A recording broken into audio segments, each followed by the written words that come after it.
স্মৃতিতে কিংবা পাওয়া না পাওয়া, ঘৃণা, ক্ষোভ, আক্ষেপ বা মায়ায় চোখের কোণে জল আসেনি? তুমি আকাশের ঠিকানায় চিঠি লিখতে বলেছিলে। তুমি কি এখনো আকাশ জুড়ে থাকো? মর্মান্তিক এক সড়ক দুর্ঘটনাকে কেন্দ্র করে আবারও আলোচনায় এসেছে নায়িকা পরীমণি। গত বৃহস্পতিবার রাতে পরীমণির প্রথম স্বামী ইসমাইল তার বন্ধু মনিরকে নিয়ে বাড়ি থেকে মোটরসাইকেলে ঢাকায় যাচ্ছিলেন। শুক্রবার ভোরে ঢাকা-বাঙ্গা এক্সপ্রেসওয়েতে পৌঁছালে একটি ট্রাক পেছন থেকে ধাক্কা দেয়। এ সময় ইসমাইল ও তার বন্ধু মনির গুরুতর আহত হন। পরে স্থানীয়রা তাদের উদ্ধার করে ঢাকা মেডিকেল কলেজ হাসপাতালে নিলে কর্তব্যরত চিকিৎসক ইসমাইলকে মৃত ঘোষণা করেন। অপর আহত মনিরকে প্রাথমিক চিকিৎসা দিয়ে আগারগাঁও পঙ্গু হাসপাতালে ভর্তি করা হয়।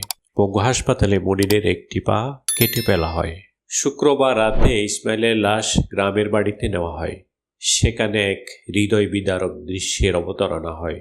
রাতেই জানাজা শেষে শৈলা গ্রামের বাড়ির পারিবারিক কবরস্থানে তার লাশ দাপন করা হয়। উল্লেখ্য, পিরোজপুরের মেয়ে শামসুন্নাহার স্মৃতি ঢাকায় এসে নায়িকা পরীমণি হয়ে ওঠার আগে তার সাথে জীবনে প্রথম বিয়ে হয় বরিশালে থাকা খালাতো ভাই এই ইসমাইল হোসেনের সঙ্গে। তাই স্বাভাবিকভাবে এই মর্মান্তিক মৃত্যুকে ঘিরে পরীমণির ভক্তরা তার প্রতিক্রিয়া জানার জন্য মুখিয়েছিল। কিন্তু তার কোনো প্রতিক্রিয়া না পেয়ে তারা যার পরনায় হতাশ। প্রাক্তনের এমন দুঃখজনক মৃত্যুতে শারমিন আক্তার নামে তার এক ভক্ত লিখেছে, কোনো কারণে কি আজ আপনার মন খারাপ হয়নি? স্মৃতিতে কিংবা পাওয়া না পাওয়া, ঘৃণা, ক্ষোভ, আক্ষেপ বা মায়ায় চোখের কোণে জল আসেনি? ভিতরে ভিতরে আপনিও তো মানুষ।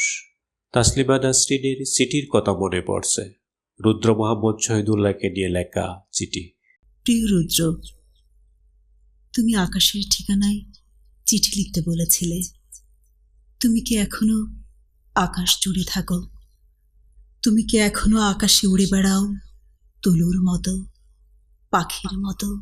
এমনি মায়াস নামে আরেক ভক্ত লিখেছে, নিউজে দেখলাম আপনার সাবেক স্বামী রোড অ্যাক্সিডেন্টে মারা গেছে।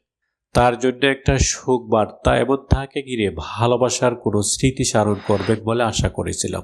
এত ভালোবেসে যাকে বিয়ে করে তার সাথে কেন বিচ্ছেদ হয় এমন একটি প্রশ্ন রেখেছিলেন তিনি। মিস্টার মায়াজের মতো আরও অনেক ভক্ত পরীমণির প্রতিক্রিয়া না দেখে নানাভাবে হতাশা ব্যক্ত করেছেন।